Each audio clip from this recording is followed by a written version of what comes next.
दोस्तों 15 अगस्त 2017 की बात है। एक लड़की 14 वर्ष की अपने पिताजी को डेली नाश्ता देने खेत जाया करती थी। उनके पिताजी सुबह उठते थे और खेत चले जाया करते थे और अपनी बेटी को ये कह के जाते थे कि मुझे नाश्ता दे के तभी स्कूल जाना। उसका डेली का रूटीन बन चुका था कि वो पहले नहा धोकर खाना तैयार करे और नाश्ता बना के अपने पिताजी को दे के तब वो स्कूल जाया करती थी। डेली का उसका यही नियम था। उनके पिता एक मध्यम वर्गीय किसान थे। कहीं से उनका जीवन यापन इसी तरह चल रहा था। धीरे धीरे होते करते अचानक एक दिन जो है उनकी बेटी जो है नाश्ता लेकर खेतों की तरफ जा रही थी और जैसे ही खेत की तरफ पहुंची है, घना जंगल था, खेतों के चारों तरफ जो है ऊख के खेत थे और उधर से सरपंच जी अपने दो दोस्तों साथ खेत टहल कर वापस आ रहे थे। जैसे ही उन दोनों लड़कों की नज़र इस लड़की पड़ती है तो वो कहते हैं सरपंच जी से, काश ये लड़की मिल जाती तो दोस्त हमारी ज़िंदगी संवर जाती। लेकिन सरपंच जी मना करते हैं, गलत बात है, ये हमारे ग्राम सभा की बच्ची है, ऐसे नहीं होना चाहिए।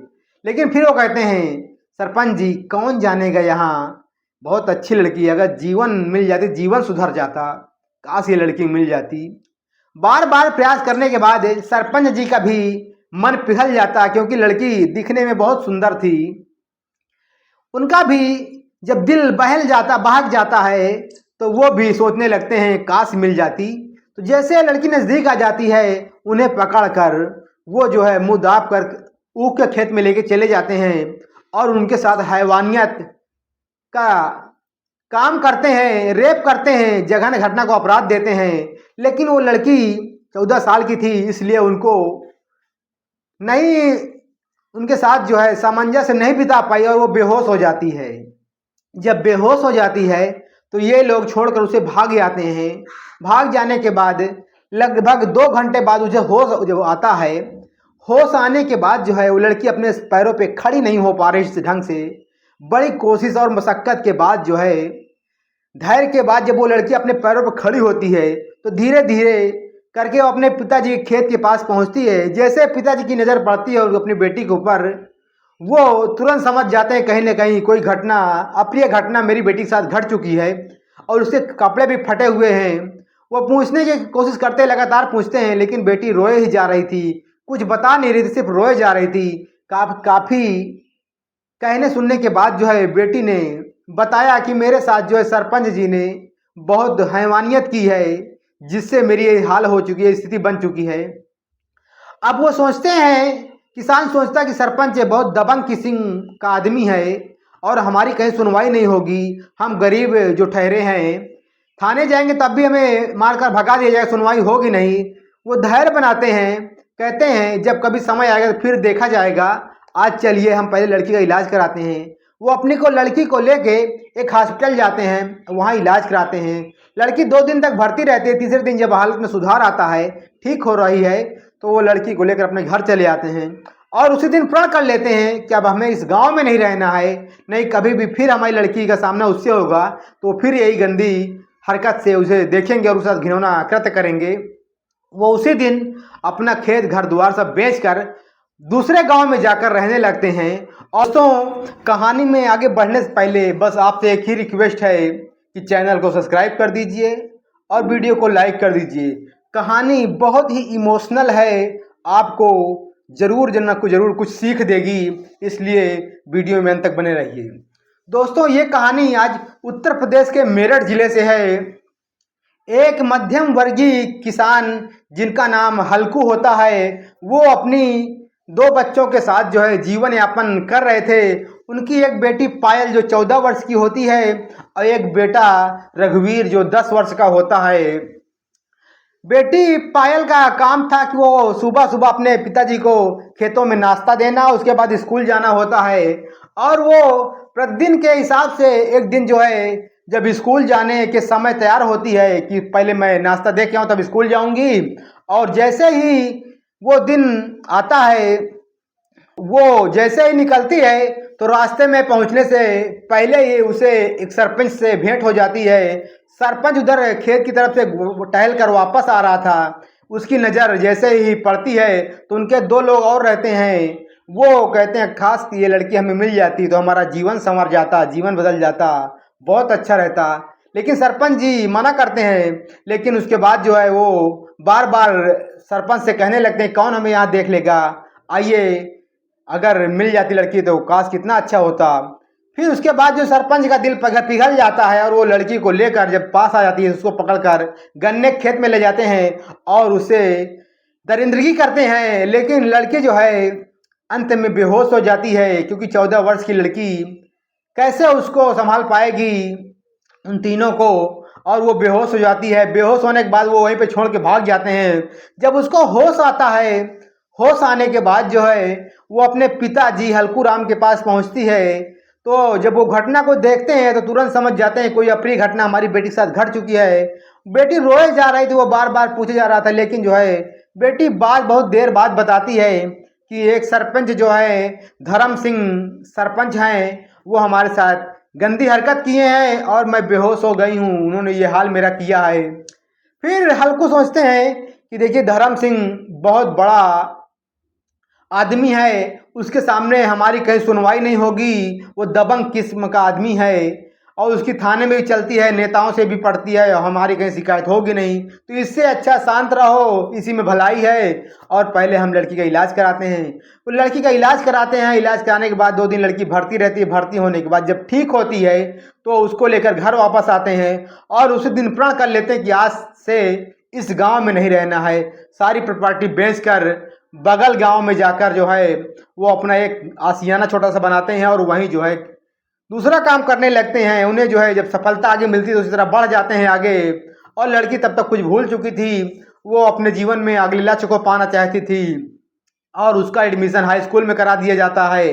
हाई स्कूल में कराने के बाद धीरे धीरे वो फिर पढ़ने में उसी स्पीड में आ जाती है और लड़की जैसे ही इंटर क्रॉस करती है, अच्छे नंबरों से पास हो जाती है, फिर वो ग्रेजुएशन की तैयारी करती है। जब ग्रेजुएशन तैयारी करती है तो उसी ग्रेजुएशन में एक लड़का से उसे दोस्ती हो जाती है। उस लड़के का नाम होता है राकेश सिंह।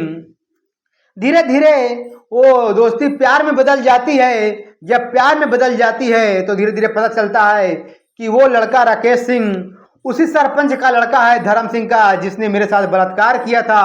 तो लड़की ये प्रण कर लेती है कि बदला लेने के लिए यही एक रास्ता अच्छा है कि इसे प्रेम जाल में फंसाऊं और उसके साथ शादी करके इसी के घर में जाऊं, तभी बदला ले सकती हूं।